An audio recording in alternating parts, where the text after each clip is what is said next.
मैंने और मेरे हस्बैंड ने यूट्यूब में ही देख के सारा आपका सेशन देखा हुआ था और हमारी बड़ी इच्छा थी कि जब भी हम इंडिया आएँ तो सेशन आप लोगों के साथ कराएं। ये अपने आप को एक राजकुमार पुरुष के रूप में अपने आप को इन्होंने देखा है, राजस्थान के एक राज परिवार के रूप में अपने आप को महसूस किया। मैं ये जान पाई कि मेरी जो पत्नी थी वो मेरे अभी के हस्बैंड हैं। हाँ, इनकी एक फ्रेंड है, हाँ, उसकी बेटी है वो, हाँ। जो इनका बेटा के रूप में वहाँ पे मौजूद था। वो आज लड़की के रूप में वहीं है, ऑस्ट्रेलिया में, इन्हीं के आसपास ही है वो। और फिर ये चले गए थे हिमालय की ओर और वहाँ पर साधनाएं की, तपस्या की। इनके पास गरुड़ जी की कृपा थी, गरुड़ जी इनको लेके गए थे वहाँ पे, तो इन्होंने वो ज्ञानगंज का हिस्सा महसूस किया। और वहाँ पे मुझे देवता भी नजर आए, इंद्र देवता नजर आए, मुझे नारद मुनि जी भी नजर आए वहाँ पे। लेकिन वैसे नहीं जैसे फिल्मों में दिखते हैं, इनको कुछ और दिखता। एक संपुट होता है कि आप पहले एक मंत्र को बोलें, फिर एक बीच में एक दूसरा मंत्र बोलें और वापस जो पहला वाला मंत्र बोला गया था उसको बोलें, तो एक पैकेट तैयार होता है। एक उस तरह का इन्होंने एक विष्णु मंत्र का पंचाक्षरी शिव मंत्र के साथ इन्होंने एक कॉम्बिनेशन बताया है, वो वहाँ पर ये कर रहे थे। इन्होंने भी कैलाश पर्वत देखा, शिव जी को भी वहीं पर देखा। उनको मैंने समाधि के वो ध्यान मुद्रा में बैठे हुए थे, वो मैंने उनको देखा तो काफ़ी मुझे ऊपर सिर करके देखना पड़ा, क्योंकि वो जब बैठे रूप में वो 3 मंजिल इतने मकान जितने ऐसे ऊंचे दिखाई दे रहे थे, बहुत ऊंचे। वहाँ पे एक अलग सी धुन सुनाई देती थी जो कि ओम का नाद जैसे बोला जाता है। वो तो पिता बोट पे लेके थोड़ी दूर तक गए थे, आगे तक, लेकिन जब लौट रहे थे तो इतना तेज बारिश, तूफान, लहरें उठी कि नाव पलट गई। सफोकेशन में पूरा फील कर पा रही थी, वो जो पानी से ऊपर आने की जो मैं कोशिश कर रही थी वो मैं पूरा महसूस कर पा रही थी। और वही सेम फीलिंग जब भी मैं पानी के आसपास होती हूँ तो मुझे वो फीलिंग होती है। हाँ। 5 साल वहाँ पे आत्मा के रूप में उस अपनी माँ को छोड़ नहीं पा रही थी, तो माँ आत्मा के रूप में उस मरघट में भी, जहाँ कब्रिस्तान था, जहाँ वो शरीर दफनाया गया बच्ची का, वहाँ पर कभी वहाँ शमशान में, मरघट में, कभी अपने परिवार में माँ के पास दरवाजे के ऊपर बैठ जाते थे, दरवाजे के ऊपर घर पे बैठी रहती थी, माँ को देखते रहती थी। यहाँ पे एक बहुत फैमिलियर माहौल है कि आपको कंफर्ट किया जाता है और आपको पूरी नॉलेज दी जाती है कि यहाँ पे क्या प्रोसेस होने वाला है, क्या सेशन होने वाला है। और मैं बहुत खुश हूँ और मैं बहुत लोगों को रिकमेंड करूँगी कि आप आइए और अपने लाइफ के बारे में जानिए, अपना लाइफ पर्पस जानिए।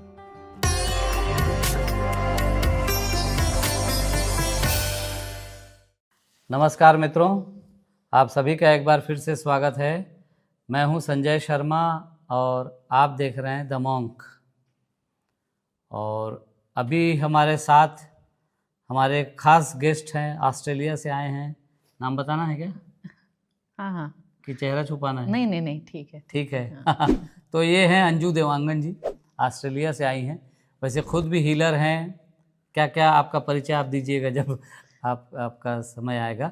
तो ये यहाँ पर अपना पास्ट लाइफ देखने के लिए आई थी। कुछ इनके सवाल थे जो स्पिरिचुअल सवाल थे, और सभी स्पिरिचुअल लोगों के अंदर ये सवाल होता है। तो वही कॉमन सवाल, लाइफ पर्पस, जीवन का उद्देश्य क्या है, और कुछ 2-3 छोटे मोटे और भी चीज़ें। तो उसके लिए वो आई थी यहाँ पे, और इन्होंने करीब 4 घंटे का सेशन ये इनके साथ हुआ है।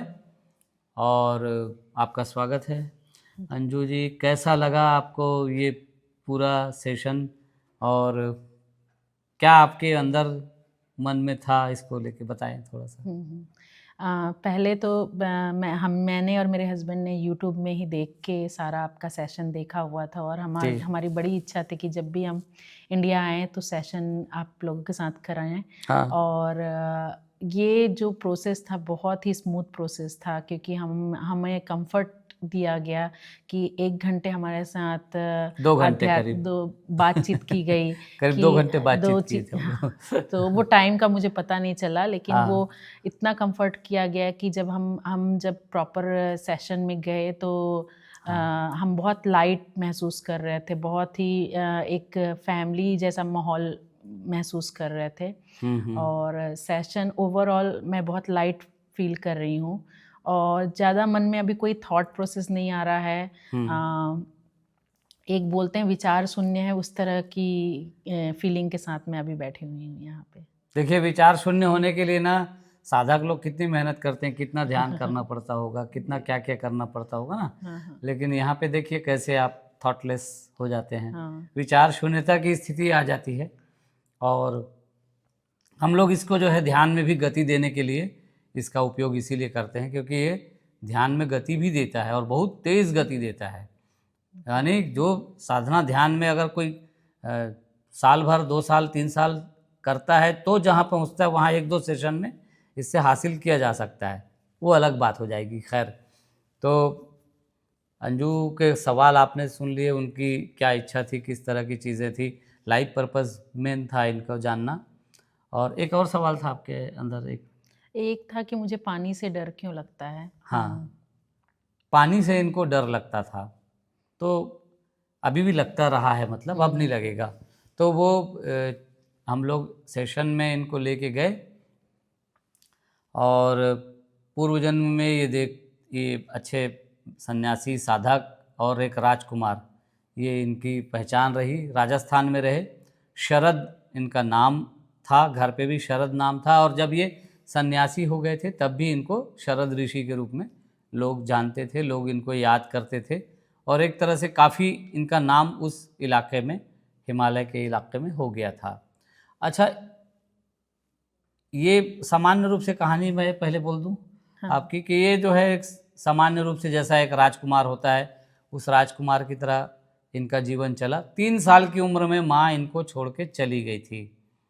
और माँ इसलिए चली गई क्योंकि फिर बाद में ट्विंस को जन्म दिया माँ ने, 2 बच्चे और हुए थे छोटे इनसे, एक भाई एक बहन। तो उसी दौरान माँ चल बसी 2 बच्चे पैदा होने के बाद, तुरंत आसपास में 2-4 दिन में। माँ स्वप्न में आती थी। अच्छा, क्या कहती है माँ सपना में? कि भाई बहनों का ध्यान रखना। अच्छा। हम्म। उनका वो आंचल दिखता था मुझे। तो वैसे तो ये लोग कुल मिला के 4 भाई थे और 2 बहनें थीं। ये अपने आप को एक राजकुमार पुरुष के रूप में अपने आप को इन्होंने देखा है, राजस्थान के एक राज परिवार के रूप में अपने आप को महसूस किया। जी, मैंने मुकुट पहना है सिर पे, लेकिन मैं कुछ चर्चा कर रही हूँ। अच्छा, आप मुकुट पहने हुए हैं सर पे, ठीक है। ये मुकुट को ठीक से चेक करें, क्या सोने से बना हुआ है? सोने में है, लेकिन उसमें हीरा और कुछ कुछ जड़ी लगा हुआ है इसमें। रत्न जड़े हुए हैं, हाँ। ठीक है। इस दरबार में और कौन है? बहुत सारे राजा हैं। अच्छा, क्यों आए हैं बहुत सारे राजा यहाँ पे? कुछ मीटिंग चल रही है आप लोग? हाँ, जी, जनता के बारे में कुछ बातें चल रही हैं। अच्छा। जनता के बारे में क्या बातें हो रही हैं? कुछ मेला भरने की बातें हो रही हैं। अच्छा, मेला लगाने की बात हो रही है। हाँ, आप सिर्फ सुने हैं, शामिल नहीं होते चर्चा में आप? नहीं। अच्छा, ठीक है। आ, इनको बचपन से अकेले होने का मन करता था, अकेले रहो या साधना करो, ऐसा इनके अंदर भाव आता था। और इन्होंने अपने आप को लगातार ऐसी अवस्था में पाया कि ये कुछ करना चाहते हैं और घर पे इनका कोई साथ नहीं है। इनको एक तरह से कोई अगर खुल के विरोध नहीं भी है तो महसूस तो विरोध जैसा होता था इनको। और माँ चली गई बहुत कम उम्र में, तो वो एक अकेलापन का भाव भी कि कोई माँ का सहयोग नहीं है। हालांकि वहाँ पे 2 बहनें थीं इनकी, तो भाई भी थे और इनसे बड़े भाई भी थे। तो पहले तो आप ये बताइए कि आपने अपनी माँ को देखा, वो अभी किस रूप में है आपके आसपास? मैंने माँ को देखा, अभी मुझे याद नहीं आ आपकी रहा है। बड़ी बहन के रूप में हाँ, मेरी बड़ी बहन के रूप में देखा। मैंने देखा था। हाँ हाँ। कौन है ये माँ? वर्तमान जीवन में कहीं किसी रूप में मौजूद है? चेक करें। मेरी सिस्टर। बड़ी है आपसे? हाँ। और भाई साहब भी आपके दिखे थे? हाँ, मेरे भाई वो जो गुरु थे वहाँ पे, ऋषि जी, एक ऋषि, ऋषि के रूप में वो एक दिखे। ऋषि के रूप में, हुँ। राज परिवार के जो राज पुरोहित कह लीजिए, जो हाँ। राजा को असिस्ट करते थे या गाइड करते थे, असिस्ट तो नहीं, गाइड ही करेंगे, राजा को गाइड करते थे। तो वो पुरोहित जो थे ऋषि ही थे, वो दरअसल पूरे पूरे ऋषि वाले यूनिफॉर्म में रहते थे, वो भगवा वस्त्र पहनते थे और दाढ़ी मूछ जटाएं इस तरह की सारे उनका गेटअप था। वो वहाँ राजा को, माने इनके पिताजी को गाइड किया करते थे। तो वो इन्होंने देखा, वो ऋषि आज इनके भाई हैं। और जो उस जन्म के भाई थे उनको पहचाना आपने? उस जन्म के भाई मुझे याद नहीं आ रहा है। मैं ये जान पाई कि मेरी जो पत्नी थी वो मेरे अभी के हस्बैंड हैं। हाँ हाँ, अच्छा, हाँ, इनकी शादी हुई और शादी होने के बाद इन्होंने जो देखा, अभी जो इनके पति हैं वही इनकी पत्नी के रूप में वहाँ पर मौजूद थे। और इन्होंने अपने पिताजी को देखा, पिताजी को पहचान पाए, याद है पिताजी कौन है?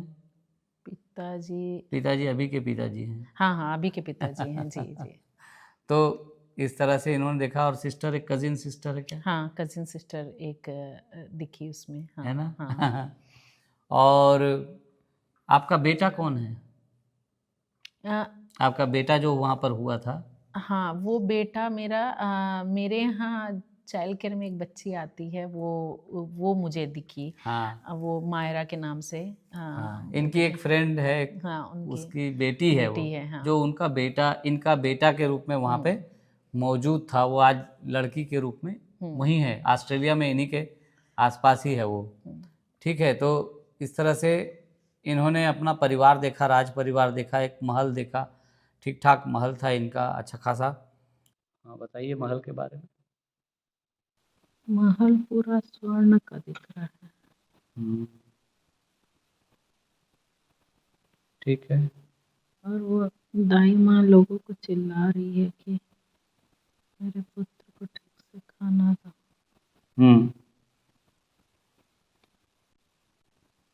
ठीक है। तो आप उनकी बहुत रिस्पेक्ट करते हैं वहाँ। अच्छा, आपकी वाइफ भी उसकी बात मानती है? नहीं। बेटा कितना बड़ा है आपका? 3-4 साल। ठीक है। वहाँ पर इनको शिव मंदिर भी देखा। कुछ जब छोटे थे तो हाथी पे बैठ के शहर में घूमने का मौका मिला, नगर भ्रमण जिसको कहते हैं वो, उसका मौका मिला। और नगर भ्रमण करते हुए इन्होंने देखा वहाँ पर एक बड़ा शिव मंदिर। तो एक बड़ा शिव मंदिर देखा, बड़ी हार्दिक इच्छा हो रही थी इनकी कि वो शिव जी के आराधना में डूबें, उनकी सेवा करें शिव जी की। थोड़ा सा बताइए आपकी कहानी फिर, जी, तो राजकुमार के रूप में आपने कैसा हम कैसा? हाथी में बैठ के जब नगर भ्रमण करने गए तो शिव जी का मंदिर था और वो बहुत ही अद्भुत मंदिर था। नॉर्मल जो हमारे जो महल में जो मंदिर था उससे काफ़ी विशाल मंदिर था। और वो एक पत्थर को माउंटेन को काट के पूरा वो मंदिर बनाया गया था। हाँ और मुझे अलाउ नहीं था एज ए राजकुमार नीचे जाके शिव अभिषेक करने का। तो हाँ, मैंने हाथी के थ्रू वो अभिषेक करवाया मैंने। हाथी से जल लेके हाँ, भगवान के ऊपर हाँ, शिव जी के ऊपर मैंने अभिषेक कर इस किया। तरह से करवाया। फिर पूरा इन्होंने नगर भ्रमण किया, वो पूरा इलाका इन्होंने देखा। और फिर उसी समय इन्होंने महसूस किया कि ये राजस्थान है, क्योंकि लोग, पूरा राजस्थान की वेशभूषा लोगों के रूप उनको दिखाई दे रही थी। अच्छा, तो राज परिवार में रहते हुए इनका मन करता था कि ये सन्यासी हो जाएं, साधना कर लें। वो जो गुरु जी थे इनके, माने राज परिवार के जो गुरु थे, ऋषि जो थे, वो इनको शिक्षा दीक्षा दिया करते थे। कुछ वो उन्होंने कुछ बातें आपको सिखाई थी? जी, उन्होंने मुझे मंत्रा चैंटिंग और काफ़ी हाँ। कुछ अध्यात्म के विषय में मुझे काफ़ी कुछ ज्ञान दिया था उन्होंने। हम्म। और वहीं से ही मैं प्रेरित होके फिर मेरा अध्यात्म की तरह रुचि बढ़ना चालू हो गया था। हम्म। और फिर एक दिन ऐसा हुआ कि शादी हो गई। घर वाले शादी कर दिए, ये शादी नहीं करने के मूड में थे, लेकिन गुरुजी ने, परिवार वालों ने इनको थोड़ा सा प्रेशर दिया होगा, या परिवार के और भी पिताजी वगैरह ने, तो थोड़ा पिताजी के साथ कुछ झगड़ा भी उसको लेके हो रहा हाँ, था। पिताजी के साथ कोई अच्छे उतने रिलेशनशिप नहीं थे उनके साथ, और वो राजकार्य के लिए मुझे प्रेरित करते थे, लेकिन मेरा ध्यान पूरी तरह से अध्यात्म की तरफ था। आध्यात्म का जीवन हम राजाओं के लिए नहीं है, और ये विचार त्याग। अच्छा, माता पिताजी ये कह रहे हैं कि आध्यात्मिक जीवन राजाओं के लिए नहीं है, और ऐसा कोई विचार है तो उसे त्याग दो। ठीक है। और ये जो है अध्यात्म में ही रुचि ले रहे थे। आखिर पिताजी ने शादी कर ही दी। शादी के बाद इनको एक बच्चा भी हुआ। पत्नी कौन बनी ये तो आप बता चुके हैं। उसके बाद इनका एक बेटा हुआ, और करीब 40 साल की उम्र के आसपास इन्होंने, माने इनकी पत्नी करीब 30 साल के आसपास की हो गई होगी, बेटा करीब 14-15 साल का था, तब इन्होंने अपना घर छोड़ दिया, महल छोड़ दिया, चुपके से चले गए। पत्नी को भी नहीं बताया कि, हाँ उनको मालूम था कि ये जाएंगे। पत्नी भी इनको वहाँ पर घर में इनके शिव आराधना करते थे, लोग शिव जी की पूजा करते थे। गुरु जी के आदेश से ही इनको शिव जी की आराधना का मौका मिला था उस समय, तो वो करते थे, लेकिन पत्नी भी सहयोग देती थी। फिर भी पत्नी को अंदाज़ा था कि इन्हें कोई रुचि नहीं है इस जीवन में, अब राज परिवार वाले जीवन में इनको साधना करने के लिए जाने का मन है। मोटे तौर पे वो तैयार थी कि ठीक है चले जाना, लेकिन चूँकि इन्होंने बताया नहीं और सीधे चले गए, फिर भी पत्नी को कोई खास बहुत ज़्यादा दुख नहीं हुआ था। इसको चेक किया गया था तो उनको बहुत ऐसा कष्ट नहीं हुआ। उन्होंने कहा ठीक है, अच्छा है कि कम से कम भगवान के साधना कर लें, भगवान की शरण में जाएं। गुरु जी के प्रयास से आप माँ काली की आराधना सीखे, आराधना करना सीखा आपने। अच्छा, आपने कुछ तांत्रिक विधियां भी सीखी? क्या तंत्र मंत्र का प्रयोग आपने सीखा? सात्विक तंत्र का प्रयोग सीखा। तंत्र सीखा। फिर आगे क्या हुआ? मैंने घर छोड़ दिया। अच्छा, घर छोड़ दिया आपने। किस उम्र में छोड़ा आपने घर? क्या उम्र थी? 40 साल। बच्चे भी आपके बड़े हो गए। कितने बच्चे हुए? एक ही हुआ कि और भी हुए? एक ही पुत्र था।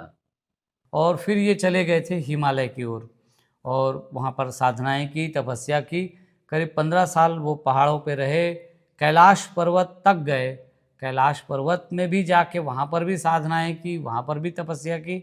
शिव का मंत्र आप कर रहे थे। हाँ, शिव के मंत्रों को लेकर इन्होंने साधनाएं की हैं।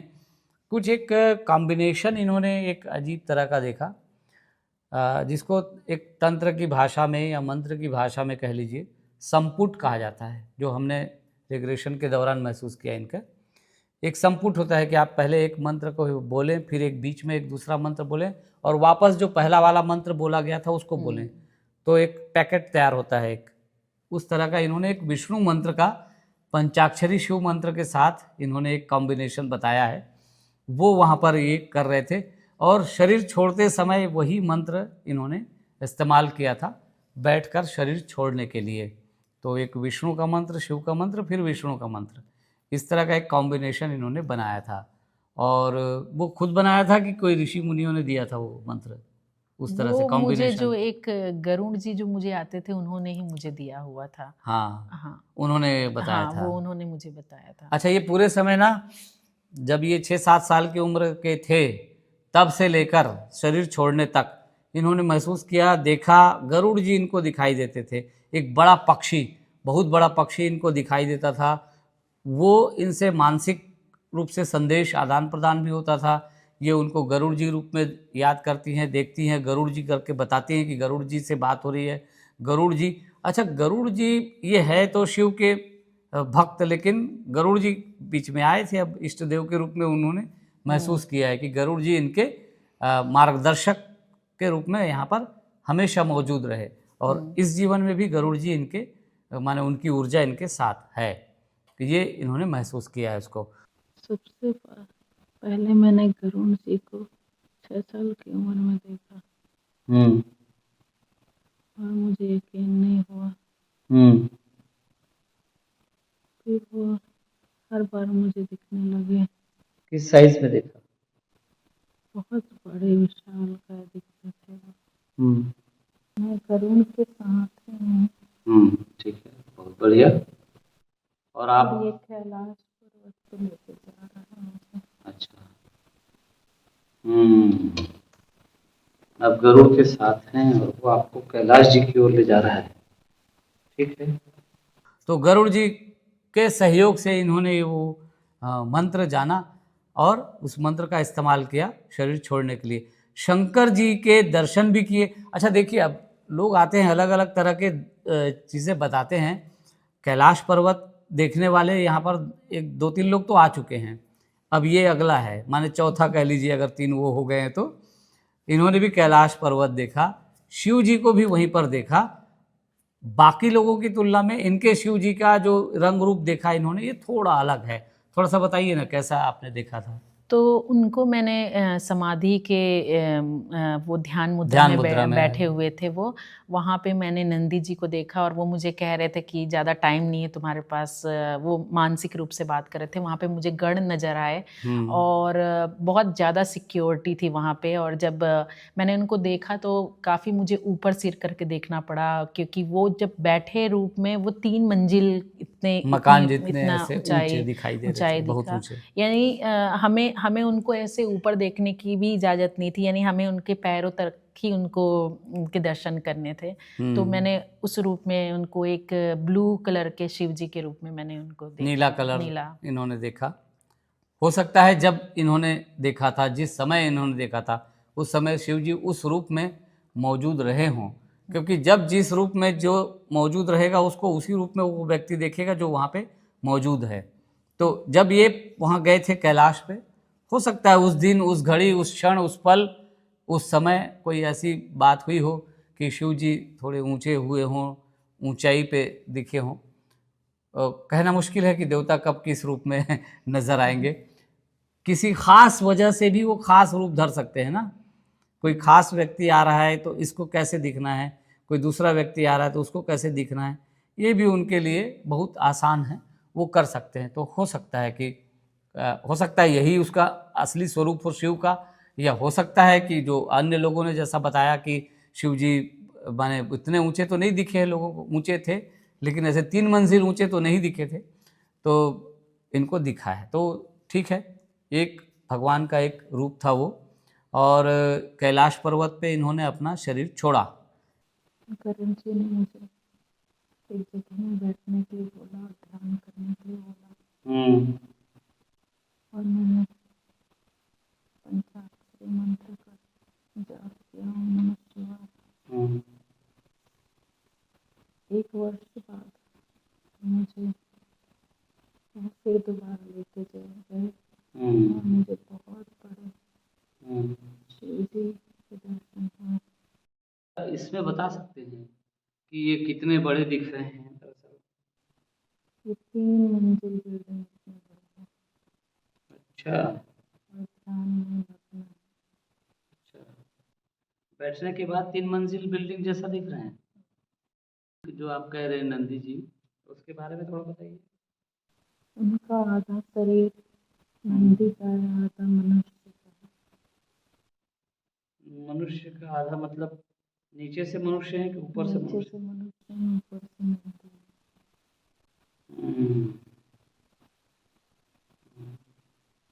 वो बहुत स्ट्रिक्ट है, करें ज़्यादा समय नहीं मिलेगा।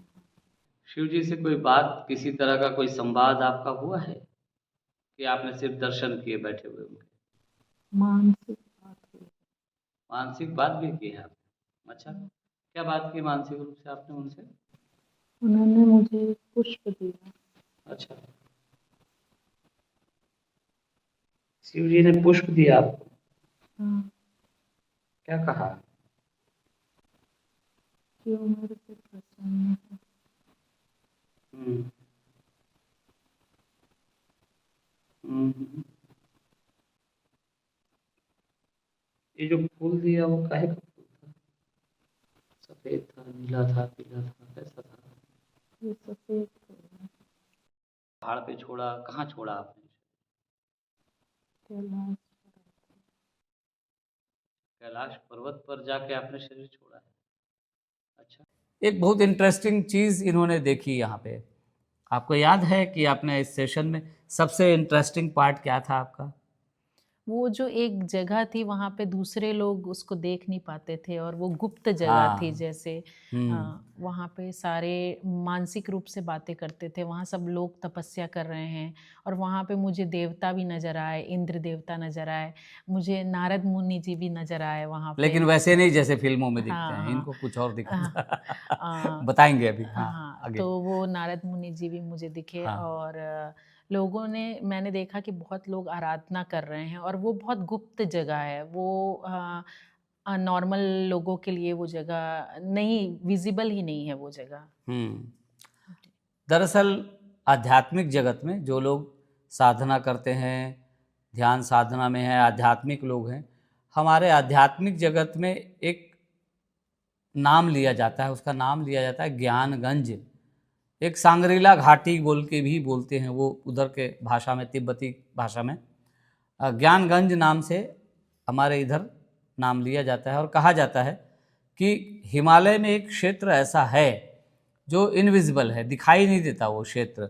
वो एक बड़ा क्षेत्र है जहाँ पे सारे साधक, सिद्ध, महात्मा, सभी पहुँचे हुए लोग वहाँ पे जाते हैं, वहाँ रहते हैं, वहाँ मिलते हैं। ऐसे हजारों साधक, हजारों ऋषि, हजारों मुनि वहाँ पर हैं जो साधनाएं कर रहे हैं। एक खास लेवल को क्रॉस करने के बाद आपको ज्ञानगंज में एंट्री मिलती है, या तो फिर आपके पास कोई गुरु कृपा हो तभी आप एंट्री पा सकते हैं। इनके पास गरुड़ जी की कृपा थी, गरुड़ जी इनको लेके गए थे वहाँ पे, तो इन्होंने वो ज्ञानगंज का हिस्सा महसूस किया। तो थोड़ा सा उसके बारे में बताइए, फिर उस पूरे जगह की फीलिंग को आपको महसूस कराया गया था, वो हाँ, समझ के बताइए, फिर उसके बाद आगे कौन कैसा दिखता था उसके बारे में बात करेंगे। वहाँ पे एक अलग सी धुन सुनाई देती थी जो कि ओम का नाद जैसे बोला जाता है, वो ओम का नाद पूरे समय सुनाई देता था। और वहाँ पे बहुत बर्फीली जगह थी, वहाँ पे मुझे हनुमान जी के भी दर्शन हुए। और मुझे वहाँ पे ऐसे अप्सराएं और हर चीज़ बहुत प्योर दिख रही थी कि आपको देखने के लिए ज़्यादा आइज़ को जोर नहीं देने की ज़रूरत है। और वहाँ पे सब मानसिक रूप से ही लोग एक दूसरे से बात करते थे और वहाँ पे बहुत सद्भावना जैसे, यहाँ पे सब अपने आप में एक होने के लिए जब जुटे हुए हैं, ऐसी ऐसी वहाँ पे भावना थी लोगों के अंदर। साधना में लगे हुए सभी हाँ। ऋषि मुनि साधक वहाँ अपना अपना साधना में लगे हुए हैं, और कोई संवाद है तो वो मानसिक रूप से। एक एरो जैसा एक यंत्र है जिससे वो वर्षा को रोक लेते हैं। अच्छा। हाँ, हम्म। और इंद्र भी है यहाँ पे। वो एक सफेद हाथी में है यहाँ पे। अच्छा, वो वो भी आए भी हैं। आते जाते रहते हैं। ठीक है। आपने बताया कि लोग बारिश को रोक सकते हैं, उनके पास ऐसा यंत्र है। क्या पानी गिराने का कोई यंत्र है उनके पास? वर्षा करवा सकते हैं अगर वर्षा नहीं हो रही हो तो? उसके लिए क्या है? कमंडल से जी। कमंडल से पानी लेके तो कुछ बोलते हैं और फेंक देते हैं और वर्षा होती है। अच्छा, ठीक है। यहाँ पे हाँ। हनुमान जी भी हैं। बढ़िया। किस रूप में? वो पूरे सफेद हैं अच्छा। और आंखें बंद करके राम नाम का जाप कर रहे हैं। अच्छा, नारद मुनि को देखा था, थोड़ा सा बताइए नारद जी, मुनि कैसे दिखते हैं? नारद मुनि एक बहुत बुजुर्ग रूप में मुझे दिखे और वो जैसे बोला जाता है समाज में एक प्रतिष्ठित व्यक्ति है, इस तरीके से वो वहाँ पे नज़र आए। और उनके पास लोगों का जैसे अकाउंटेंट होता है उस तरीके से उनके पास सारा नॉलेज था। और उसी बीच में 2 ऋषियों के बीच में वो बता रहे थे कि आपके इतने वर्ष पूरे हो चुके हैं और आपके, तो उसमें कैलकुलेशन में कुछ मिसअंडरस्टैंडिंग हुई थी, तो वो उसको क्लियर कर रहे थे। हाँ। तो वो वहाँ पे मुझे दिखा। और जो सारी चीज़ें थी, जैसे मैं किसी भी ऋषि को देख रही थी तो मुझे उसकी पूरी लाइफ मुझे क्लियर दिखाई देती थी। और जब वो लोग मुझे देखते थे तो मेरा एक प्रिंस की तरह लाइफ और मेरी पूरी लाइफ उनको नज़र आती थी। यानी किसी से बिना मानसिक रूप से बात करते हुए लोग एक दूसरे का पूरा लाइफ जान जाते थे, पूरी हिस्ट्री जान जाते हिस्ट्री थे जान बिना पूछे। बस देखा और समझ गए कि ये कौन है, कहाँ से आया है, क्या किया है, कितना साधना है, क्या है, कैसा है, वो सब जान जाते थे। इंद्र जी नजर आए थे आपको ऐरावत पर बैठे हुए। ऐरावत जो उनका हाथी है, इंद्र का सफ़ेद हाथी, उन्होंने इसको देखा। बताइए थोड़ा सा। जी, तो वो मुझे एक सफ़ेद हाथी में नज़र आए। जिस हिसाब से हम टीवी में सुनते हैं कि वो बहुत क्रोधित होते हैं, लेकिन वो बहुत काम थे, बहुत एक वो परिवार जैसा वो वहाँ पे माहौल था। और वो ऐरावत हाथी में मुझे नज़र आए थे। और लोगों के पास एक शस्त्र था जिससे कि वो वर्षा कर सकते थे और वर्षा को वर्षा करने के लिए उनके पास कमंडल में पानी होता था, जिससे वो कुछ मंत्रा चैंटिंग करते हैं जिससे वो वर्षा कर सकते थे। और एक एरो की तरह एक शस्त्र था, जिगजैग एंड एरो का साइन था, तो उससे वो वर्षा को रोक सकते थे। तो ये सब कलाएं वहाँ पे थी। ऐसे कहा जाता है कि ज्ञानगंज में पूरा एक विश्वविद्यालय ही है, समझिए, जहाँ अलग अलग विद्याओं की जानकारी वहाँ साधकों को दी जाती है। जिसकी जैसी रुचि वैसा वो उसमें अपना अभ्यास कर सकता है, अपनी साधना कर सकता है, शिक्षा ले सकता है, ऐसा कहा जाता है। तो ज्ञानगंज के बारे में हम लोग सुनते थे, इन्होंने आज उसको प्रत्यक्ष रूप से देखा। क्या जब आपने देखा तब आपको एहसास था कि ये ज्ञानगंज है? थोड़ा सा तो मुझे एहसास हुआ, क्योंकि लोगों की पास्ट लाइफ, फ्यूचर लाइफ, सब कुछ मुझे नज़र आ रही थी। लोगों के वर्षा करते हुए लोगों को देख रहे थे, कमंडल से पानी निकालते हुए, वर्षा करते हुए और वर्षा को रोकते हुए मैंने देखा। हाँ। और वहाँ पे एक अलग सा ही वो जो नाद था, वो तो ओम का नाद था। वो पूरे टाइम ओम का नाद बज रहा था। और वो एक यूनिटी थी, एक लोगों के बीच में एकता नज़र आ रही थी कि सब एक के लिए सब आध्यात्म के ऊपर आगे बढ़ रहे हैं, वो नज़र आया मुझे। और किसी को देखते हुए भी लोगों को पता चल जाता था कि ये कितने वर्ष का इसका समय पूरा हो चुका है और कितने वर्ष ही इसको और तपस्या करने की ज़रूरत है। तो वो बहुत ट्रांसपेरेंट था वो चीज़ें। तो एक तो ये था कि इनका सवाल में एक सवाल ये भी था कि क्या इन्होंने आध्यात्मिक साधना की है, तो वो किस तरह की है। तो वो इनको समझ में आया, इनका लाइफ पर्पस भी समझ में आ गया इनको, और स्पिरिचुअल हैं बहुत। अच्छा, खुद भी हीलर हैं और कुछ रेकी वेकी मास्टर भी हैं, रेकी मास्टर भी हैं, कुछ सेवाएं भी लोगों के बीच करती हैं। ऑस्ट्रेलिया में ये सब वो करती हैं, सारा हीलिंग वीलिंग का प्रोसेस। तो वो आध्यात्मिक होने की वजह से और पिछले जन्मों के जो उनके संस्कार हैं उसकी वजह से उनको आया है, और वो इसीलिए आज वो ये सब कर पा रही हैं। अच्छा, हनुमान जी को भी देखा आपने जी। यहाँ पर ना, वो हनुमान जी का भी कुछ अपना वहाँ पर ऑस्ट्रेलिया में ग्रुप बना रखा है उन्होंने, वो हनुमान जी के कुछ पाठ वाठ भी करते हैं। तो आपको कैसा दिख रहा था हनुमान जी का चेहरा? वो हनुमान जी मुझे पूरे फर, जो सफ़ेद फर होते हैं, उसमें मुझे हनुमान जी नज़र आए। और अच्छा, हनुमान हाइट सामान्य थी? हाइट अच्छी थी उनकी, यानी जो ऋषि मुनि थे उनसे काफ़ी ऊंचे थे वो। अच्छा। और वो भी राम नाम का जाप कर रहे थे, वो अच्छा, भी वहाँ वहाँ बैठ पे के। बैठ के जाप कर रहे थे। एक चीज़ मैंने कॉमन देखा कि जैसे मैं वहाँ पे ओम नमः शिवाय का चैंट करती हूँ, अभी भी मैं जब नींद से उठती हूँ तो मेरे मुंह में ओम नमः शिवाय की चैंटिंग चलती रहती है। तो वो मुझे लगता है कि वो उस पास्ट लाइफ से मेरी आई वहीं हुई से आया है, होगा। हाँ। कि ओम नमः शिवाय की चैंटिंग। क्योंकि मैं मानस जाप थ्रू आउट द टाइम, जब मैं चाइल्ड केयर में अपने बच्चों के साथ रहती हूँ, कुछ भी करती हूँ या ड्राइविंग करती हूँ, तो मैं ओम नमः शिवाय का चैंटिंग करती हूँ। तो वो मुझे लगता है कि वो मेरी उस लाइफ से आया क्योंकि है, आपने वहाँ सालों साल ये तपस्या की है। ओम नमः शिवाय का जाप किया है, बचपन से आप वहाँ पर शिव जी की आराधना में लगे हुए थे। अच्छा, एक सवाल इनका और था मित्रों। सवाल था कि पानी से डर क्यों लगता है, बताइए अब थोड़ा सा। जी, तो कैसा लगता था पानी को लेके इसका पानी मतलब? को अगर थोड़ा सा भी पानी है तो मुझे ऐसा लगता था कि मैं सफोकेशन के साथ मेरी डेथ हो जाएगी या मैं गिर जाऊंगी। और मेरे बच्चे, खुद के बच्चे मेरे मजाक बहुत उड़ाते हैं कि मम्मी को पानी से इतना ज़्यादा क्यों डर लगता है, कि हम स्विमिंग पूल में भी जाते हैं पूरी फैमिली, तो मैं बहुत डरते रहती हूँ कि पानी में जाने के लिए। तो उसका राज मुझे आज पता चला। वो ये जो डर है ये स्विमिंग पूल को लेकर ही है या किसी पॉन्ड को, तालाब को देख के भी लगता है, नदी को भी देख के हाँ, लगता है? तालाब को, नदी को, सबको देख के मुझे लगता है हाँ, जहाँ पे गहरा पानी है गहरा पानी हो वहाँ पे डर लगता डर है। लगता तो है। इन्होंने फिर, हम लोगों ने इसकी तलाश की तो पता लगा कि ये एक विदेशी जीवन में थी, एक बच्ची थी, श्वेत बच्ची, वाइट कलर था, यूरोप के किसी देश में थी। और 6 साल 7 साल की उम्र में इनकी डेथ हुई थी। वो बच्ची, जो विदेशी माँ बाप दोनों वाइट थे, तो ये समंदर में घूमने गई थी अपने पापा के साथ और ज़िद करती थी कि उसे फिशर मैन की तरह वहाँ पर जाना है, बोटिंग करनी है, फिशिंग करनी है, मछली पकड़ना है। पिताजी ने समझाया कि मौसम आज थोड़ा ठीक नहीं है, फिर कभी, लेकिन इन्होंने ज़िद ठान ली कि नहीं, आज ही जाना है और अभी जाना है। तो पिता बोट पे लेके थोड़ी दूर तक गए थे, आगे तक, लेकिन जब लौट रहे थे तो इतना तेज़ बारिश, तूफान, लहरें उठी कि नाव पलट गई और इनकी डेथ हो गई।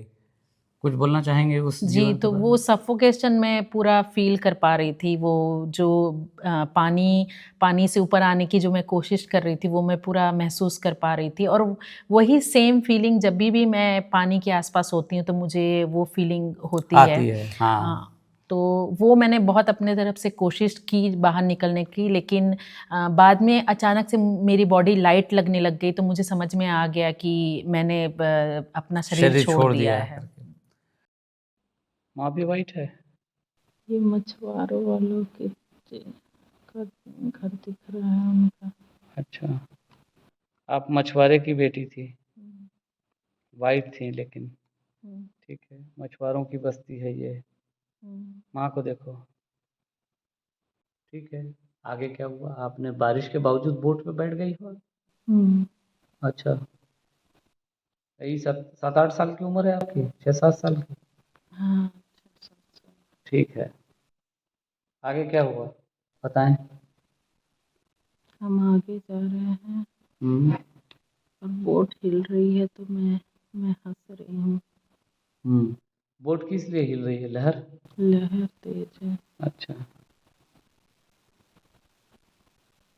हमको फिशिंग करना है तो हम थोड़ा आगे गए। फिर मौसम बिगड़ा तो हम वापस आ रहे हैं, बट एक लहर में नाव पलट गई। तो इस तरह से ये जीवन इनका बीता। थोड़े समय इन्होंने 5 साल वहाँ पे आत्मा के रूप में उस अपनी माँ को छोड़ नहीं पा रही थी, तो माँ आत्मा के रूप में उस मरघट में भी, जहाँ कब्रिस्तान था, जहाँ वो शरीर दफनाया गया बच्ची का, वहाँ पर कभी, वहाँ शमशान में, मरघट में, कभी अपने परिवार में माँ के पास दरवाजे के ऊपर बैठ जाते हाँ, थे, दरवाजे जाके के ऊपर। दरवाजे के ऊपर घर पे बैठे रहती थी, माँ को देखते रहती थी।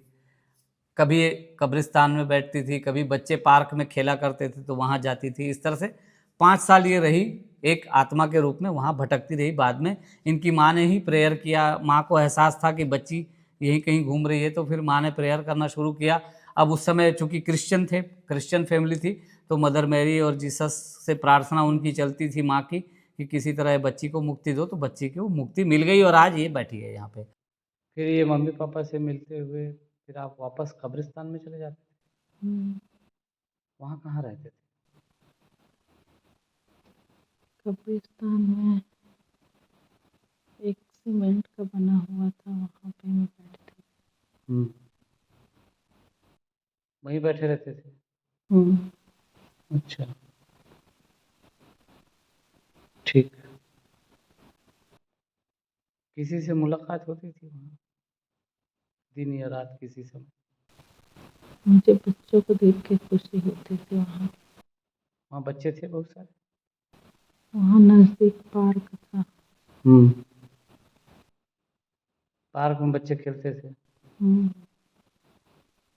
तो मैं भी खेलती थी। चले जाते थे पार्क में आप भी? हम्म, और अपने घर जाते थे तो कहाँ रुकते थे? वही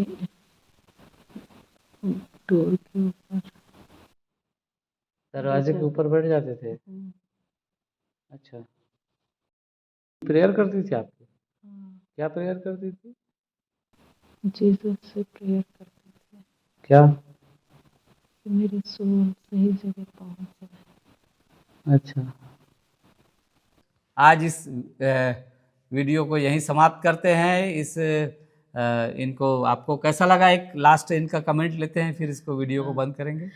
मैं तो यही कहना चाहूँगी कि मैं हाईली रिकमेंड करूँगी लोगों को कि जिनके मन में एक जिज्ञासा है अपने बारे में, अपने जीवन के बारे में आपको जानना है, तो ज़रूर एक बार अपने आप को चांस दीजिए, यहाँ पे आइए।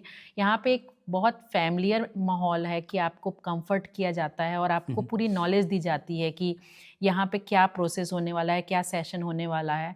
और मैं बहुत खुश हूँ और मैं बहुत लोगों को रिकमेंड करूँगी कि आप आइए और अपने लाइफ के बारे में जानिए, अपना लाइफ पर्पस जानिए।